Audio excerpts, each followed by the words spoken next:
इस आत्मा का जो परमात्मा से संबंध है, जब मन इस बात को समझ जाता है तो मन भी काबू आना शुरू हो जाता है। जैसे जैसे आप इस राम नाम का जाप कर रहे हो, आप अपने अंतर्मन में देखिए कि कैसे पकड़ बना रहा है ये राम नाम इस मन के ऊपर। सारी दुनिया से अलग होकर, कटकर प्रभु श्री राम के चरणों में समर्पित हो जाना चाहता है। ये है राम नाम की शक्ति, ये है प्रभु सिमरन का प्रभाव, ये है शक्ति प्रभु श्री राम की आपको अपने पास खींच लाने की। बोलो जय श्री राम। कहते हैं कि इंसान का जीवन वैसा ही हो जाता है जैसे वो माहौल में रहता है। कल ही एक भक्त से वार्तालाप हुआ, महाराष्ट्र से एक रैंडम कॉल आया दास के पास। बोला कि सिमरन करने का, राम नाम जपने का क्या फायदा मेरे जीवन में ही ऐसा ऐसा काम हुआ है, ऐसे ऐसे कुछ घटनाएं हुई हैं कि मेरा राम नाम में मन नहीं लगता। जब आप ये कहते हो कि राम नाम में मन नहीं लगता तो अपनी आत्मा को टटोला करो। अरे राम नाम तो ऐसा शब्द है जिसको एक बार कहने से ही रसना सीधा आपकी आत्मा को आवाज देती है, राम राम, सीधा आवाज जाती है। तो दास ने उसको कहा कि आप सिमरन करते हो कितनी घड़ी? 3-4 बार रोज करता हूं, 3-4। फिर उसके बाद अपने काम पर अपने दोस्तों के साथ हम सारे इकट्ठे 3-4 दोस्त काम करते हैं, वहीं चले जाता हूँ। सारा दिन में राम का नाम करते कहते जब सुबह कर लिया तो सारा दिन तो काम होता है, काम में नाम का। उसके लिए आधा घंटा ब्रेक लेना पड़ता है, बैठ के राम नाम जपना पड़ता है। दास ने कहा कौन कहता है? और फिर क्या क्या खाते हो? कहते हैं जी मच्छी मांस सब खाता हूं। जय श्री राम। अब ये बात सिद्ध हो गई, दास का कहने लायक कुछ हो गया। दास ने उसको एग्जाम्पल दिया कि जैसा तन वैसा मन, और जैसा खाए अन्न वैसा हो जाए तन और मन। कहता जी कैसे? दास ने कहा सुनो, कहानी सुनाता हूं, आप भी सभी श्रवण करें। ये कहानी किस ओर इशारा करती है? जय श्री राम। जय जय राम, जय राम। कहते हैं कि आप जिस माहौल में रहते हो, आप कभी मंदिर या गुरुद्वारे जाके बैठ जाओ, जैसी वाइब्रेशन होगी वैसा ही आप पर असर होगा। जैसा ही वहां पर माहौल होगा उसका असर आप पर जरूर होगा। एक महात्मा किसी गांव में गया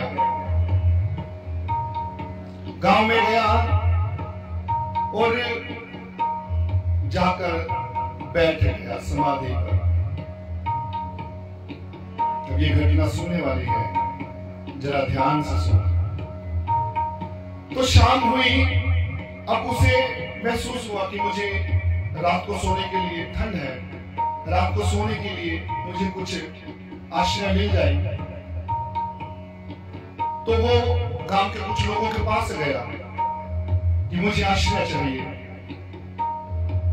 तो उन्होंने कहा कि ये पंचायती जो एक कमरा है खाली पड़ा है, यहाँ पर विश्राम कर लो।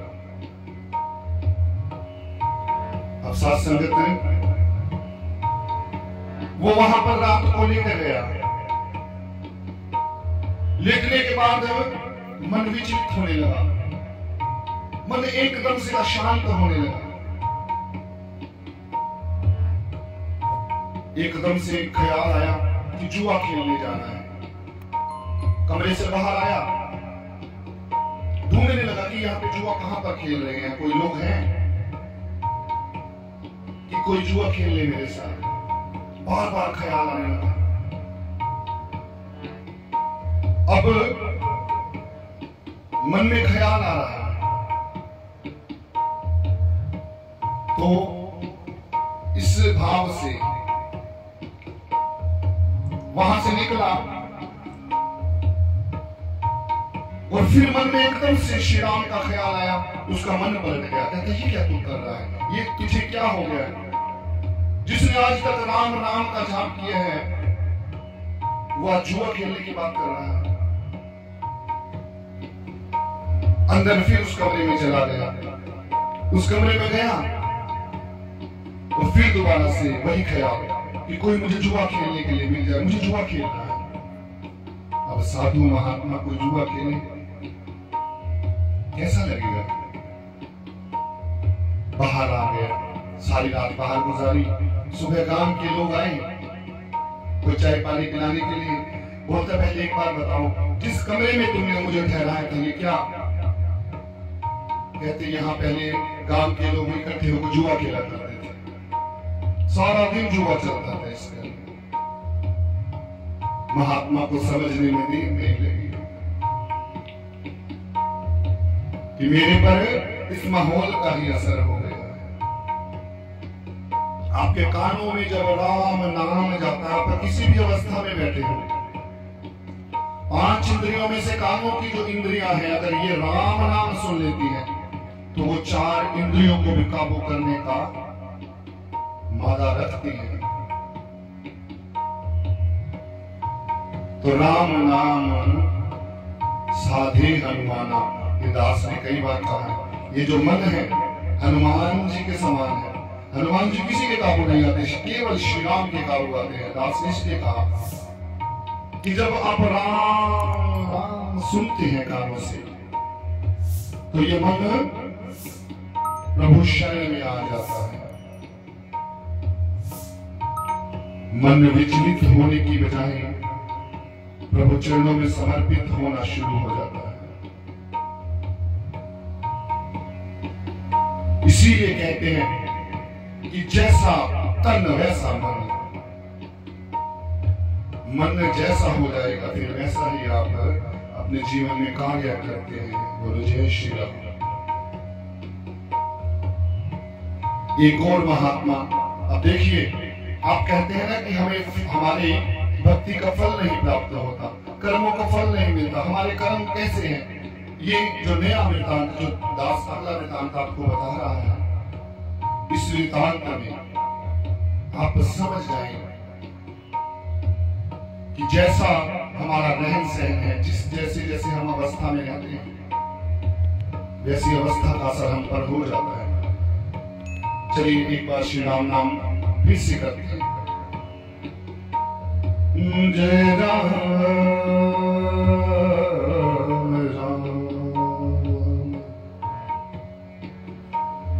जय राम राम राम, जय जय राम, जय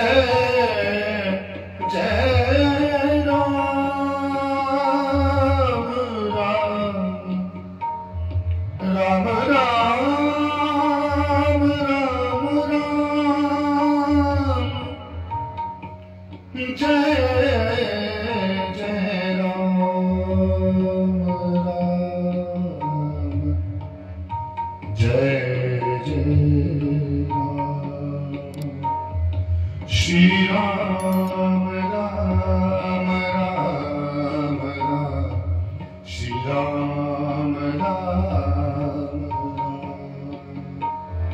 जय राम राम राम राम, श्री राम राम राम, जय राम जय श्री राम। अभी दास को एक और जो बात याद आ गई, अभी बजरंगबली जी महाराज की कृपा से जो प्रेरणा हुई थी कुछ दिन पहले, जो प्रभु जी ने एक आदेश दिया था, आप समझ के इस बात को अपने मन में बसा लेना। दास जो अगली बात बताने जा रहा है कि श्री राम स्तुति पढ़ो, श्री राम का नाम लो, इनसे आज्ञा लो। सबसे पहले, हे प्रभु श्री राम, मैं आपकी आज्ञा से आपकी स्तुति गाने जा रहा हूँ और ये लोटे में चरणामृत बनाने की इच्छा रखता हूँ। आपके नाम का तप इसमें समा जाए। प्रभु ऐसा करना, ऐसी कृपा करना, ये चरणामृत बन जाए और मैं इसे औषधि के रूप में ग्रहण कर सकूं और मेरे मन की, मेरे तन की सारी बीमारियां दूर हो जाए, पर करता कोई नहीं। दास उसी की शक्ति बता रहा है कि अगर आपने ये कार्य कर लिया तो डॉक्टरों को पैसा नहीं देना पड़ेगा। जो डॉक्टरों को देते हो ना, वो प्रभु चरणों में समर्पित कर दिया करो। डॉक्टरों को भी तो मजबूरी में देते हो। कितना सुंदर उपाय बताया है।